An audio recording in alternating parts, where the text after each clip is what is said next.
Pemirsa yang dirahmati Allah, kita masih bersama sahabat Rasulullah sallallahu alaihi wasallam Abbad bin Bishr radhiyallahu anhu, seorang pemuka dari kalangan Ansar dari Bani Abdil Ashhal, sebagaimana dikatakan Aisyah radhiyallahu anha. Beliau termasuk 3 orang yang paling mulia di kalangan Ansar, tidak ada yang melebihi mereka bertiga, yaitu Sa'ad bin Mu'adz, kemudian Usaid ibn al-Hudair, dan Abbad ibn Bishr radhiyallahu anhum ajma'in. Sebagaimana juga sudah kita sampaikan tadi bahwa beliau begitu terkesan dengan apa yang dikatakan oleh Rasulullah sallallahu alaihi wasallam tentang orang-orang Ansar, antum syiarun wan nasu dithar.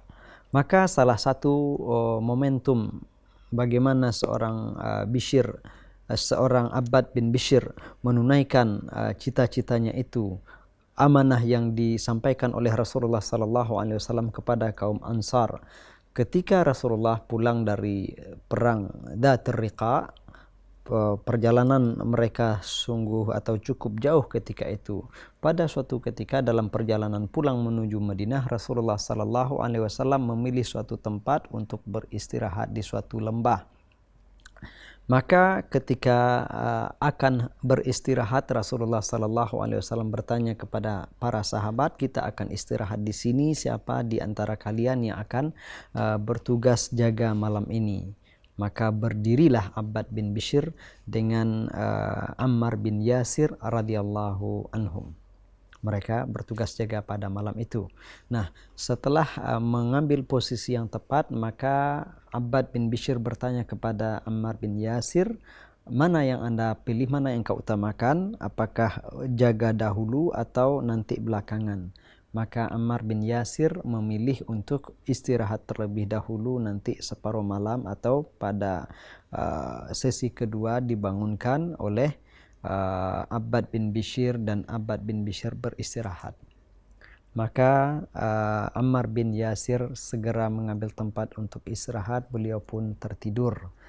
Sedangkan Abbad bin Bishr, maka beliau segera membaca atau menunaikan qiyamul lail, beliau salat malam. Beliau membaca Al-Quran, kemudian beliau pun khusyuk menunaikan salat itu. Dan tiba-tiba rupanya ada penyusup.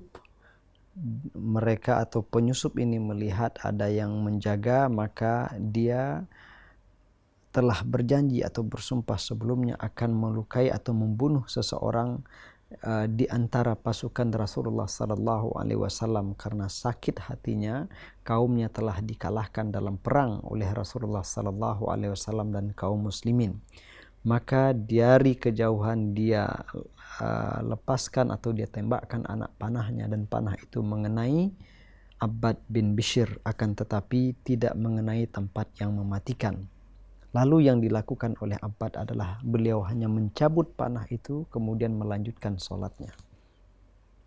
Melihat hal itu, penyusup tadi kembali membidikkan panahnya kepada Bishr, kepada Abbad bin Bishr, dan panahnya kembali mengenai beliau. Akan tetapi beliau tetap hanya mencabut anak panah itu, kemudian melanjutkan sholatnya. Dan ternyata orang itu tidak berhenti.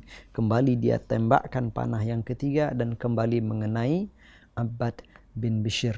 Abbad melanjutkan sholatnya, beliau ruku dan sujud. Setelah itu beliau mendekati tempat Ammar bin Yasir, kemudian beliau bangunkan, memberitahu kalau dirinya sudah terkena ada musuh yang menyerang atau menembakkan panah kepada beliau. Ammar bin Yasir terkejut begitu melihat Abbad bin Bishr sudah berlumuran darah.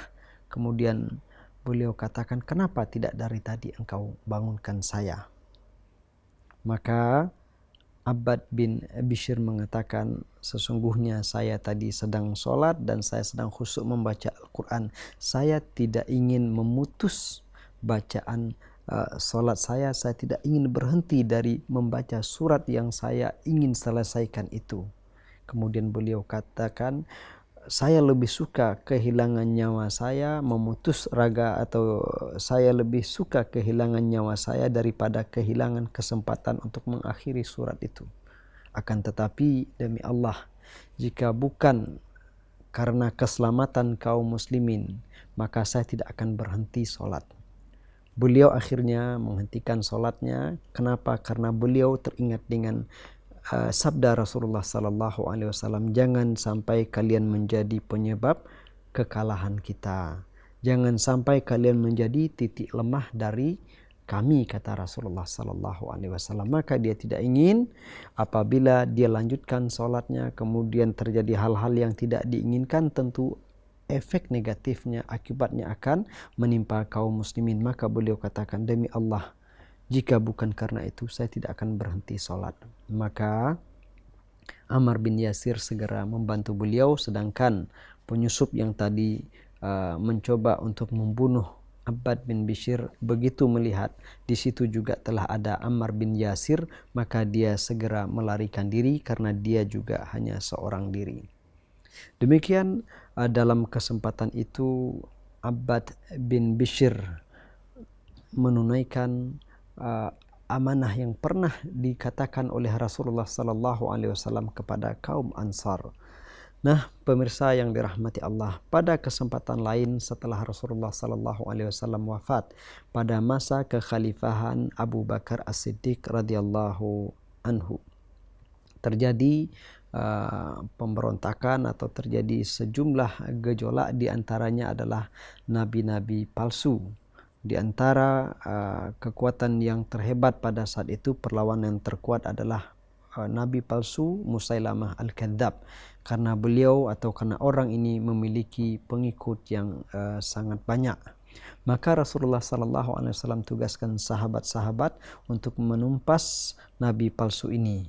Di antara pasukan itu terdapatlah Abbad bin Bishr radhiyallahu anhu. Dan perang yang dialami oleh sahabat atau yang terjadi antara sahabat dengan pendukung Musailamah Al-Kadzab ini termasuk perang yang dahsyat ketika itu.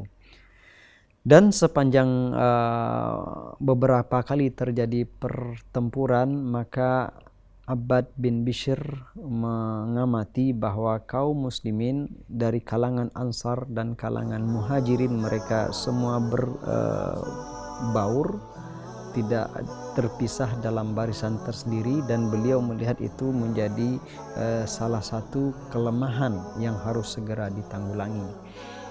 Pemirsa yang dirahmati Allah, insya Allah setelah pesan-pesan berikut akan kita lanjutkan bagaimana Abbad bin Bishr mencoba untuk mengatasi suasana itu.